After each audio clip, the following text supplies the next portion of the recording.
Thank you for listening to the Talk at 10 show. My name is Jason Kolker, and in keeping with the West Texas radio tradition of presenting some of our most interesting, most colorful residents, the people around town you might want to know but have not had the chance, we will be speaking today with Mrs. Ellen Kimble. She is a native Marfan, a native West Texan, longtime resident of the Palace Theater, as well as a former paramedic, certified fireman at one point, police officer, and a whole lot more. Miss Kimble, thank you very much for joining us. Thank you. It's a pleasure to be here. And I've been told by a reasonable source that you know much more than you will tell us, but that you know so much that what you tell us will be enough. That may be an exaggeration. Yeah, well, do you want to guess on that source? I think I know. You are the wife of the eminent KRTS interviewee David Kimble, who's an illustrator, a certified licensed pilot, flying across the country. You were a certified scuba diver, scuba diving in Micronesia, seeing Japanese wrecks from World War II. You were certified for the Marfa Fire Department, a police officer in Marfa, Texas. Is this right? Am I getting this right? Mm-hmm. Okay. A jail administrator in Alpine, a paramedic here in Marfa for EMS, Emergency Medical Services. And did you actually run that for a while? No, I didn't run the one here. I ran one in Alpine. How long were you doing EMS in Alpine and Marfa combined? Since 1992, until last year. Let's start in the middle. Let's start with you as a paramedic. This is a place where a paramedic really earns her pay because you can't get someone to the hospital in 5 or 10 minutes like you can in Los Angeles. Well, you have to be prepared at any minute to see anything there is, from the birth of a baby to car wrecks, train wrecks, airplane crashes, suicides, murders, and common everyday household accidents. I want to jump into all of those if we have the time, but have you delivered a baby? Yes, I have. Can you tell us who? No, I can't. How many babies have you delivered? I don't know. Is there a confidentiality thing about working with EMS? As far as patients' names and anything that might identify them, there is. Mm-hmm. As far as babies delivered, I don't remember. More than one. More than one? More than two. More than two? Okay. More than a lot more. I don't know. And is that because you go into labor before you can get to the hospital, or you don't have that kind of like 6-minute taxi drive that you would in New York? That's correct. My first one was the other side of Valentine. We made it all the way to Alpine, but the parking lot of the Ramada Inn was the end of the line. We had to stop and let the baby out. And the woman called you from Valentine and says, I'm going into labor. She called 911, and they sent us to find her. She met us on the road in her car. Right. Her husband was driving, and we transferred her to the ambulance. And that strikes me very specifically, how EMS works when you're not close to a city. That's correct. Did you know or in sense from the beginning that it was a different kind of game out here? I started in emergency medicine out here. Mm-hmm. Before that, I had been doctor's assistants in their offices and surgical assistants in hospitals. And how many murders do you think you responded to? Less than half a dozen. Which is still, quite a few, but it's a big area. Well, they weren't all in Marfa and Alpine. Some were in Pecos and down by the river. Our jurisdiction as paramedics, our EMS goes all the way to the river. And I worked in Pecos for a while also. I've learned that the function of a paramedic or EMS is just to get someone to a hospital, but that can't be the function of a paramedic in West Texas. Not if you want live patients at the hospital. So tell me what the boundaries of your purview were. Our attending physician, our supervisor, makes a book up, a list of things that we're allowed to do and how we're allowed to do it in what situations. That's called our protocol book. Mm-hmm. Anything that's written in the protocol book, we're allowed to do. And this is basically put together on the doctor's faith in our ability. Certain places have more restrictive protocols than we do here in Marfa. Basically, we were working on if it has to be done to keep the patient alive, then you do it. Right. And if you run out of written instructions, you get hold of the doctor. However, once you get down the other side of Childress Hill, cell phone service kind of goes away. Yeah. And you're on your own. So some of it's guess. But If you're doing what you got to do to keep the patient alive, I'm guessing you probably can't tell us too much about that. Not a whole lot. But you can, you can let the listener's imagination run a little bit by pointing out that if you want to keep someone alive and they're not even within phone contact of a hospital, you're going to have to be creative. Yes, very.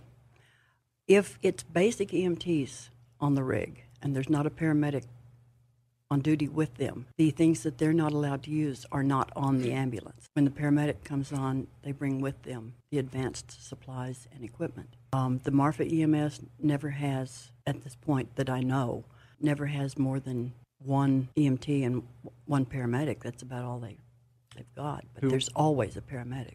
You mentioned train crashes, plane crashes. When was there a train crash that you dealt with? Oh, I don't know what year it was. Probably about 1996, more or less. A gentleman went out west of town and parked his car on the railroad tracks and waited for the train to come. And West of which town? West of this town. Marfa. And it did come, and it hit him, and we had to try to save him. We had to crawl in the car with him because we couldn't get the doors open, crawl through the windows. He was still alive. He was bleeding badly. He had a broken femur. They tend to bleed internally. And we ended up doing CPR with him sitting up in the driver's seat. It was very difficult. And did he survive? No. What happened to the train? The engineer probably needed psychiatric treatment after that. He was pretty shook. They had to back it off of the car with us in it. It's one of the scariest things I ever did. The train probably saw the car up ahead, screeched to a stop, but not in time. It tried. With an enormous amount of force, but didn't dislodge the train in any way? No, the train stayed intact. And then I imagine at some point you deal with grieving families and friends, which must be really tough. It's very hard, especially in a small town, because nobody's a stranger. Well, isn't that the issue with almost every single call you have? We know a lot of people. It's never a stranger unless they're just passing through. It's somebody's aunt, somebody's next-door neighbor, somebody you went to school with, one of your old teachers. Did you function a bit as a counselor? You have to. You can't just leave a family hanging and say, well, I'm sorry they're dead, and then leave. And I'm sure it's the same thing in the reverse fashion when you deliver a baby. You're all of a sudden the kind of de facto godmother for a while. For a while. We're speaking now with Ellen Kimble. She lives in the Palace Theater. She has been part of EMS in Marfa and in Alpine for many years, as well as a police officer, as well as a pilot, as well as running for sheriff. Each one of these, there's going to be a question in the back of my mind that goes like this. You are a woman, clearly doing jobs that are traditionally held by men, and not just by men, but they're traditionally held by men who think that women can't do them. Policeman, sheriff, running for sheriff, paramedic. And yet you have a lifetime of doing this stuff. What type of resistance did you run into with all these things? Every type there was. I thought maybe there's a chance she's going to say, well, West Texans don't think that way, and no one ever gave me any... Yes, they do. Okay.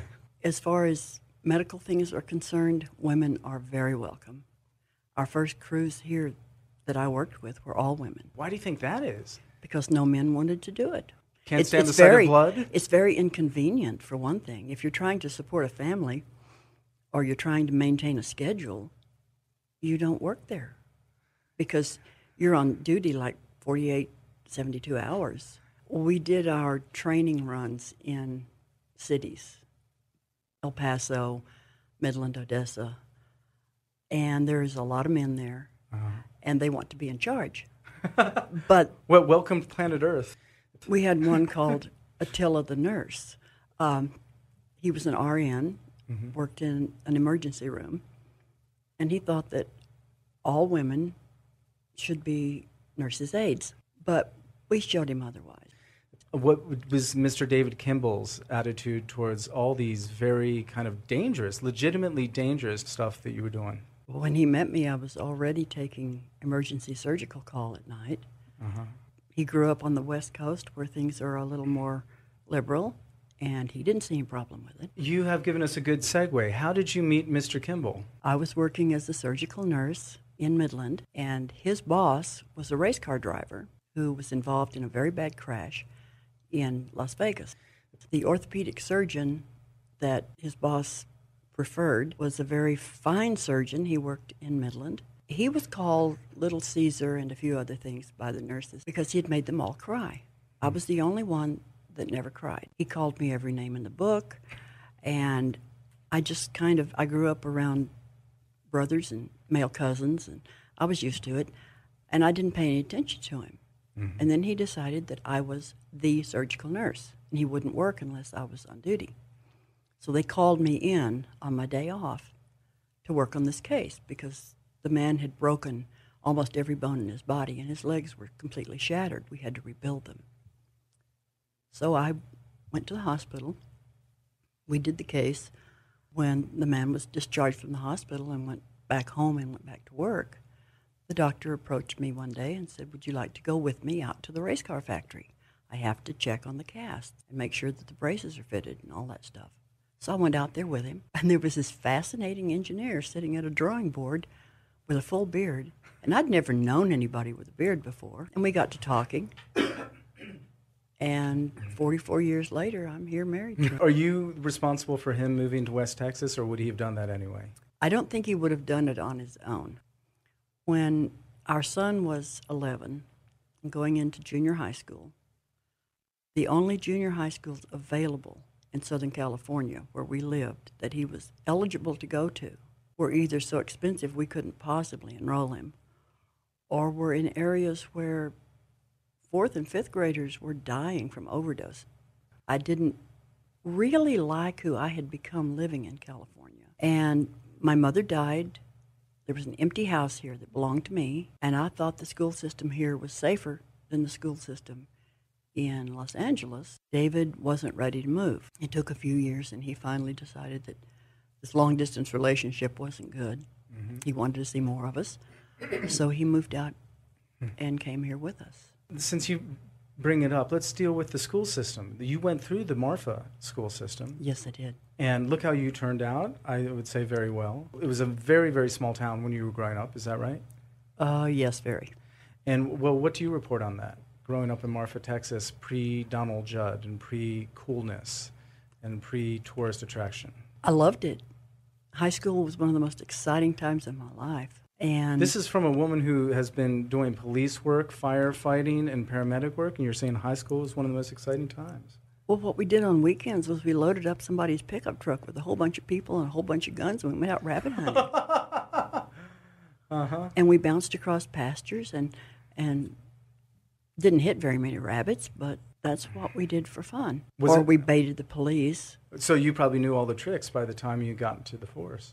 Oh, I knew the ones I'd used. Was it easy enough to cross the border way back? Oh, it was so easy, it was pathetic. And so do you speak Spanish? Un poco, no tanto como quisiera, pero bastante. That is bastante. Border patrols figure in, well, to your life. I know your dad was a border patrol, but into all of our lives here so much that I'd like to hear just a few reminiscences about a time when crossing the border was not a big deal. Well, we used to go down to Boquillas and wade across. The river wasn't very deep. And in Boquillas, in Mexico, if you were tall enough to put the money on the bar, you could have beer. So we would go down and have a good time and then wade across the river and come home. No passports? No. No driver's license? No. There were no people guarding the border in that part. It was wide open.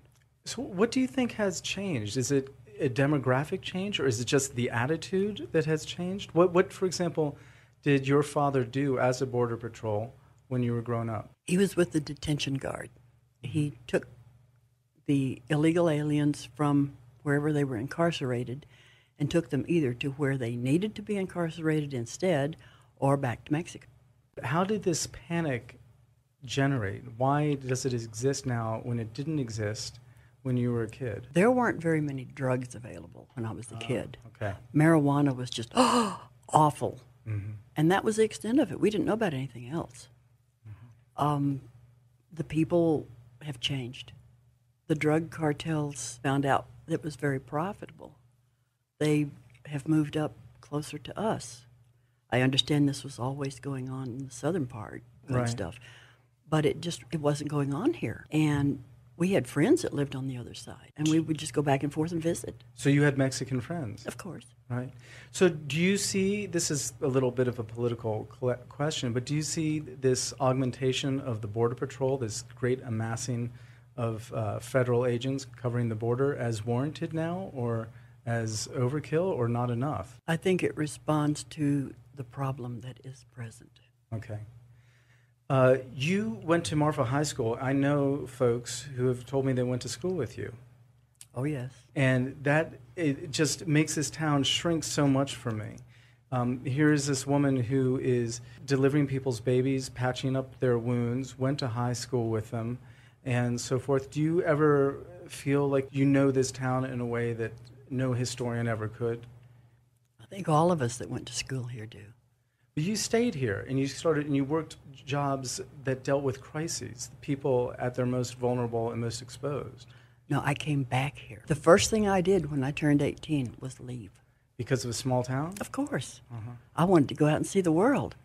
I saw it. I'm back. I see. And then when you got back, though, you wanted to see the world in a different way, which was by responding to crises. As some military fellow once said, there's a certain kind of person who runs away from a disaster and another type who runs to it. And that was your job for a number of years. Right. I was seen running into places everybody else was running out of. Is that personality, or is that the way you were brought up? Both. Uh-huh. I was brought up that if you live in a community and you are physically able and there is something you can do to aid that community, if you don't do it, you ought to move.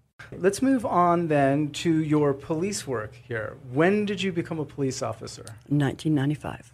You did it simultaneously with the paramedic work? Yes, I did. I'm not sure exactly why I wanted to do it. Mostly I wanted to know what it is that police do and learn how to do some of the things that I didn't know about. So I enrolled in the Sul Ross Police Academy. We did the entire academy, all the required classes and exercises between May and August of 1995. Between May and August of 1995. We were in class sometimes up 8 to hours? 16 hours a day. Okay. And then was this the type of thing in 1995 where you have the training, you can just walk into the job? Oh, no. I had to do everything. Beg and plead and threaten and stomp my feet and cry. Is that because you were a Mrs. Kimble, not a Mr. Kimble? That's correct. Give me an example about some of the resistance you might have gotten. Well, let's see. I was told one time when there was an opening, after I was already a reserve officer, there was an opening for a paid officer. Mm-hmm. And I said, I would like to have that. And I approached the supervisor, and he said, we'll consider you if none of the men want it. You face that resistance. How do you get on the job? You don't go away. Ellen Kimble, she is telling us about her life in West Texas with all that entails being a paramedic, a police officer running for sheriff, and reminiscences of growing up.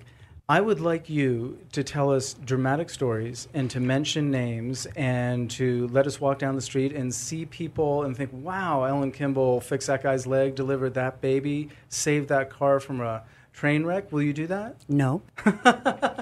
Okay, let's go back to the Palace Theater, which is, if you are not familiar with Marfa, the Palace Theater is a landmark. It is a very revered spot because it still looks like a movie theater. And when you visit Marfa, you would never guess that people live there. So how did you end up in such a landmark? When my husband decided to come and join us here, he realized that the house I owned didn't have room for his studio or any of his collections. And the palace was for sale. He was working quite a lot then, and he had a little more money than he really needed at the moment, so he bought it. And he came home and he said, guess what I bought? And knowing him, I said, what color is it? Because I figured it was another car. And he said, I bought the palace. What? He said, remember when we were going out and I told you, stick with me and I'll let you live in a palace and I'll give you wonderful things? Yeah, I thought you were joking. He said, no, I bought the palace. How would you like to live there? It took me about a week to realize that I was really going to live in the theater. It was a great place when I was a kid. Did you see movies in it? Oh, yes. I had my first date there. What was the movie you saw? I don't remember. What was the best movie you saw there? Or any movie that you remember there? Oh, everybody saw Giant there. Oh, of course. Most of the Elvis Presley movies, all the beach movies, Oh. in the 60s, all the stuff kids watch. I just have to ask for my own benefit. Tell me about the first time you heard about Elvis Presley. Oh, I was in the 4th grade, and I thought he was the greatest thing that ever lived. And my parents told me he was a horrible person, and I just shouldn't listen to his music, the generational thing. And so, I listened to it, but I really didn't pay much attention to him. Let me ask you about 1963 and your memories of the Kennedy assassination. I think you were in Marfa, Texas for that. I was. What do you remember about that? It happened while we were at lunch. We got back in the first class after lunch. The teacher came in and said, "We have something to talk about. The president has been killed." And here, we're in West Texas. We're innocent. We don't know much about stuff like that. And all the classes that afternoon were actually history and civics, citizenship, and counseling. That was all we did all afternoon in all of our classes. We didn't do the geometry. We didn't do the English. Even in typing classes, they weren't typing. They were talking. And what was the effect on the town? Well, everybody was totally shocked. I mean, this doesn't happen in America. Yeah. You don't just shoot the president. In our lifetime, it had never happened. But I think the big thing was that all of our teachers at school let go of the curriculum, and it was all counseling, so that we could understand, yes, this can happen. Probably won't happen to you, and it may never happen again. But we don't live in a safe little capsule, even though we're out here in nowhere, and nobody knows about us. You mentioned innocence, and Marfa is, if you live in Washington, D.C. or New York or Los Angeles, Marfa is out of the loop. And I think when I was growing up, that was considered pejorative. But then slowly but surely, I think maybe starting around the time of Ronald Reagan, it became a compliment. It was somehow associated with innocence, purity, unbiased judgment. How would you say, as someone who's grown up here and done all these things, does it work for you or against you? Now it has become mostly irrelevant, except for we avoid crowds, and shopping is difficult. But most people shop online for a lot of things anyway. We didn't have computers then. When I was in high school, computer was a word used for this big thing that took up an entire room, that had to have a specific temperature, and only very, very strange people could operate it. The thought that you could have a calculator, even just an adding machine that you could hold in your hand, was kind of unusual to us. But now everything is instant, online. Telephones that don't even have long-distance charges. I mean, a long-distance call when I was in high school was just something wonderful. And expensive. Oh, very. You could save up your money for weeks and go make one long-distance call to a friend you knew somewhere else. That appeals to me, or did at the time, because I just thought it lended a certain romance to communication. It did. The time and care it took to write a letter, particularly by hand, meant that there was more of your essence going into it. It was more of a special thing. It was very personal and very direct.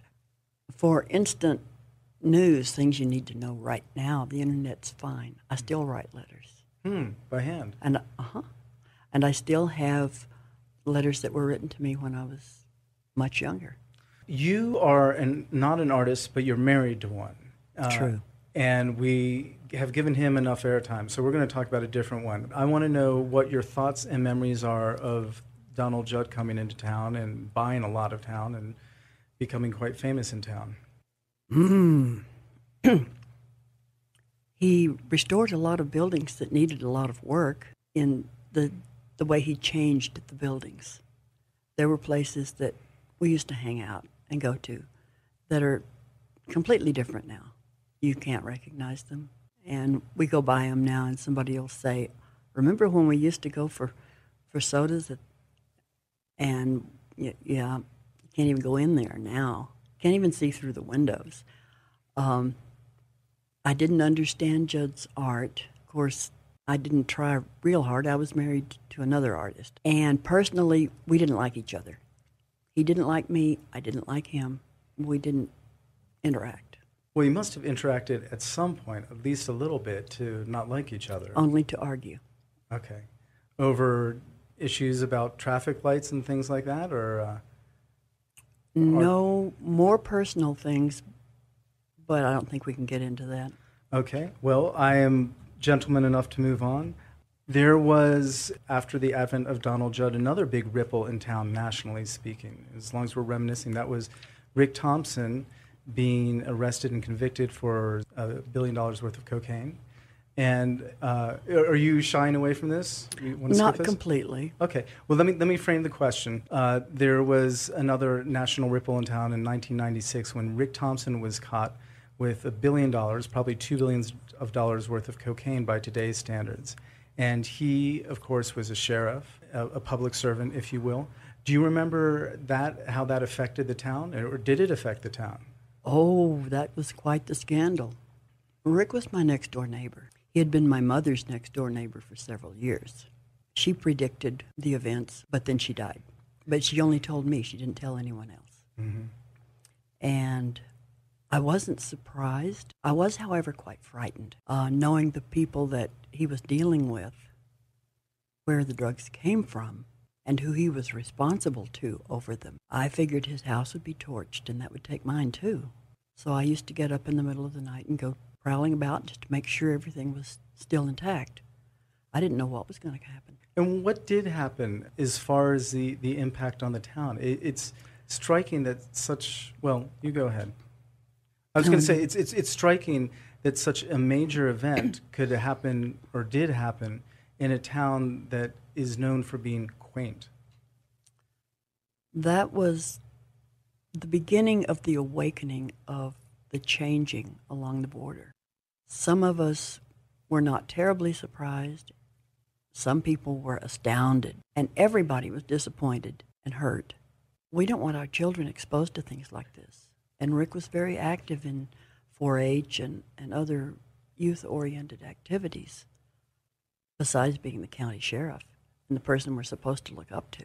But there were a few of us who had been out in the world, and we recognized some of the symptoms, and we weren't surprised. Other people were just flabbergasted. They'd been here, isolated, comfortable, and all of a sudden, this big city crime is happening right here.